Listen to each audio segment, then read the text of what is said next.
ரஷ்யாவோட அதிரடி இப்ப மெல்ல மெல்ல எல்லா பேருக்கும் புரிஞ்சிருச்சு. அதாவது எல்லா பேருக்கும் புரியும். ஜெலன்ஸ்கிய தவிர அவருக்கும் புரியும். நடிப்பாரு. ஆப்ஷோர் அக்கவுண்ட் நிறையறத கெடுத்துக்க மனுஷன் விரும்பல. ஐரோப்பா நடுவுல நடுவுல சகுனி வேலை பார்த்தாங்க. ஆனா இப்ப அந்த சகுனி வேலைக்கு ஒரு எண்டு வந்துருச்சு. இதுக்கு மேல பார்த்தோம்னா யுத்தமா ட்ரிகர் ஆயிரும். நம்ம பொழப்பும் நாறி போயிருங்கிற முடிவை எடுத்திருக்கார்கள். அதை விரிவா பார்ப்போம். அதே சமயம் உக்ரைனுக்கு கடைசி வரையும் உக்ரைனுக்கு தெரிஞ்சது பிடிச்சது என்ன? கடைசி வரையும் தனக்கு தெரிஞ்சதும் பிடிச்சதும் ஒன்னே ஒண்ணுதான். வீணா போன விஷயத்த போய் தொடுறது. மைலேஜே இல்லாத விஷயத்த தொடுறது. நம்ம ஆட்கள் எல்லாருக்கும் தெரியும். பெல்கிராட் பகுதியில போய் என்னத்தையோ செஞ்சு விட்டான் அப்படின்னு. அதைத்தான் ட்ரை பண்ணியிருக்காங்க. ஆனா 200க்கும் மேற்பட்ட ஆளில்லா விமானத்தை அமுச்சு விட்டுருக்காங்க. இந்த தடவை ஒண்ணு கூட டார்கெட்டை ரீச் பண்ணல. நியூட்ரலைஸ் ஆச்சுங்கிற கதையெல்லாம் நம்ம ஏற்கனவே பார்த்திருக்கோம். இந்த தடவை ரஷ்ய எல்லைகளையே தாண்ட முடியல. அந்த அளவுக்கு சேஃப் அண்ட் செக்யூர் கூடி போச்சு ரஷ்யா பக்கம். அம்புட்டையும் உடச்சு வீசிட்டாங்க உக்ரைன் கிட்டேயே. இது பெருத்த அடி. சரி, இந்த சம்பவம் எதுக்கு பதிலடி அப்படிங்கறதுதான் ஹைலைட். இவ்வளவு காலம் எனர்ஜி டிவிஷனை தொடுவார்கள், முக்கியமான நிலப்பரப்பை பிடிப்பார்கள், அதுக்கு பதிலடி அப்படின்னு சொல்லி ரஷ்யாக்குள்ள தாக்கிட்டு, ஏப்பா அங்க ரஷ்யால ஒன்றும் சேதாரமே ஆகலையப்பா, எதுப்பா அங்க போய் தாக்கினா அப்படின்னா, யுத்தத்தோட வழியை ரஷ்யர்களும் உணர்வார்கள் அப்படிம்பாங்க. எல்லையோரத்துல உள்ள மட்டும் உணர்ந்து என்னடா பண்ண, அதுவும் நீ சரியாவும் அடிக்கல தெரியுமா, ஆப்ஜெக்ட் நியூட்ரலைஸ் ஆகி கீழே விழுந்திருக்கு அப்படின்னா ஏத்துக்க மாட்டார். அவர் மட்டும் கிடையாது, ஆரம்ப புதுசுல ரொம்ப கொடுமையா இருக்கும்.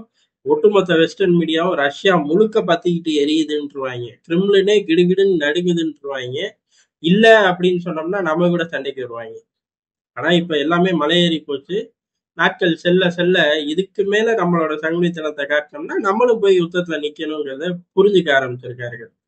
இப்ப எதுக்கு பண்ணாரு அப்படிங்கதான். இப்ப ஒண்ணும் கிடையாது. நேத்து கூட நம்ம விரிவா பார்த்தோம். ஒரு படை அப்படியே அணிவகுத்து போய் சரண்டர் ஆனார்கள் அப்படின்னு. அதுக்கு அடுத்த நாள் அப்படிங்கிறது போர்க்களத்துல நிக்கக்கூடிய இடங்களே பொசிஷன்லாம் எடுத்துடுறார்கள். ரஷ்ய படைகள் வரும்போது வெள்ளக்கொடியை தூக்கிடுறார்கள். எல்லா பக்கமும் இது நிறைய பக்கம் நடக்க ஆரம்பிச்சிருக்கு. அதாவது உக்ரைன் ராணுவம் பொசிஷன் எடுத்து ஆயுதத்தை எல்லாம் தயார் பண்ணி நிக்குது. எது அந்த பகுதியை ஹோல்ட் பண்றக்கோ உள்ள விடாம தடுக்கிறக்கோ. ஆனா அப்படி நிக்கக்கூடிய ராணுவம் நிக்கக்கூடிய பொசிஷன்ல இருந்து வெள்ளக்கூடிய தூக்குறார்கள். ரஷ்ய ராணுவத்துக்கிட்ட சரண்டர் ஆகிறார்கள். காரணம் என்ன? இந்த யுத்தம் ஜெயிக்கவே முடியாதுன்னு தெரியும். எந்த நிமிஷத்துலயும் நிக்கும் அப்படிங்கிறது நம்மளை காட்டுல ராணுவ வீரர்களுக்கு நல்லாவே தெரியும்.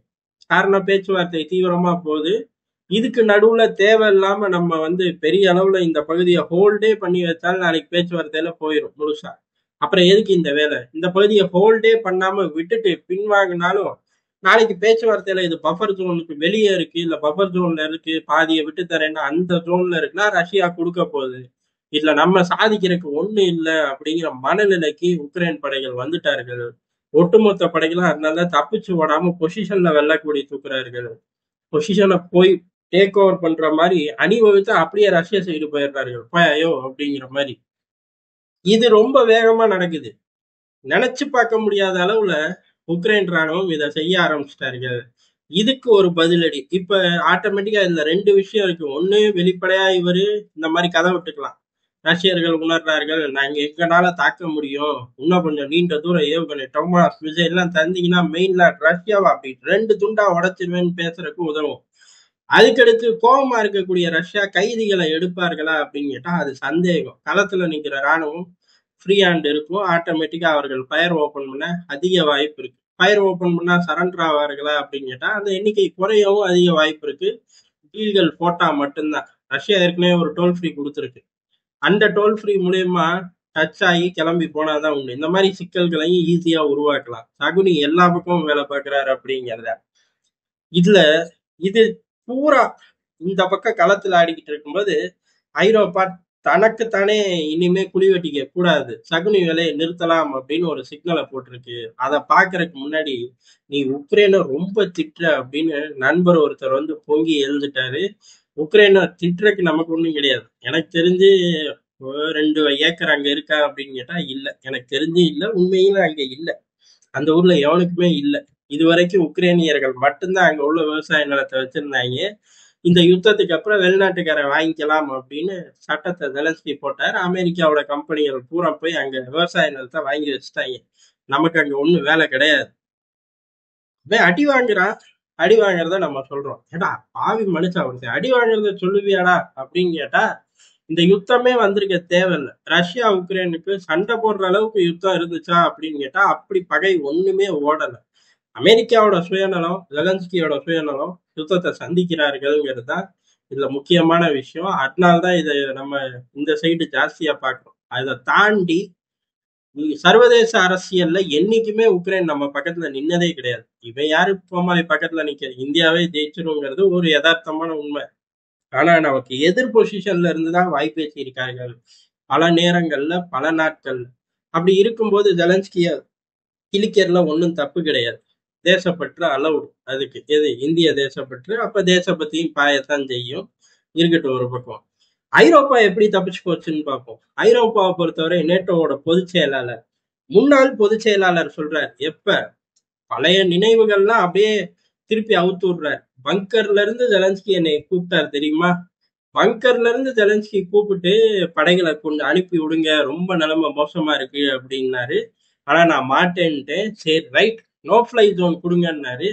இல்ல இல்ல, ரஷ்யா கூட நேரடி யுத்தத்துக்கு ஒருபோதும் நான் சம்மதிக்க மாட்டேன் அப்படின்னு சொல்லிட்டேன் அப்படின்னு முன்னாள் பொதுச் செயலாளர் சொல்றாரு. இத பூரா சொல்லிட்டு இப்ப நம்ம அந்த ஸ்டேஜ்ல கூட இல்ல, நம்ம மொத்தமா பின்வாங்கிறது தான் நல்லது, இல்லாட்டி ரஷ்யாவோட ஒரு நேரடி யுத்தத்தை சந்திக்க வேண்டியது வரும் அப்படின்னு சொல்றாரு. இப்ப உள்ள நேட்டோவுக்கு அறிவுரை கூடுறாரா அப்படின்னு கேட்டா அதெல்லாம் அங்க கிடையாது. இந்த பையனுக்கு தான் சார் நீங்க பேசுங்க, பின்னாடியே நாங்க ஜாயின் பண்ணிக்கிறோம் அப்படிங்கிற மாதிரி கிளஞ்சிட்டாங்க. இனிமேல் வரும் நாட்கள்ல ஐரோப்பா இந்த எண்ணெய் ஊத்திட்டு 10 நாள் ஆப்சென்ட் ஆகிற சம்பவமும் நின்றுடும் அப்படிங்கிறதுல இதுல ரொம்ப தெளிவா தெரிய ஆரம்பிச்சிருச்சு. இது அம்புட்டு குழப்பமும் சேர்ந்துதான் ஒரு 200 ஆளு விமானத்தை தட்டி விடுவோம், வரதை பார்ப்போம்னு பார்த்தாரு ஜெலன்ஸ்கி. வரதை எங்கிட்டு பாக்குறது, அந்த விமானம் கிளம்பவே இல்லையான்னு கூப்பிட்டு சொல்லியிருப்பாங்க. இதுக்கடுத்து என்ன செய்ய போறாரு, ஒன்னும் செய்ய போறது இல்ல, கையெழுத்த போட்டு சரண்டர் ஆக போறாரு. இதுக்கு அவரு கொடுத்த விலையும் ஜாஸ்தி, ரஷ்யா கொடுத்த விலையும் ஜாஸ்தி, சம்பந்தமே இல்லாம சுத்தி உள்ள பல நாடுகளும் நிறைய விலை கொடுத்துட்டோம் அப்படிங்கறதா யதார்த்தமான உண்மை.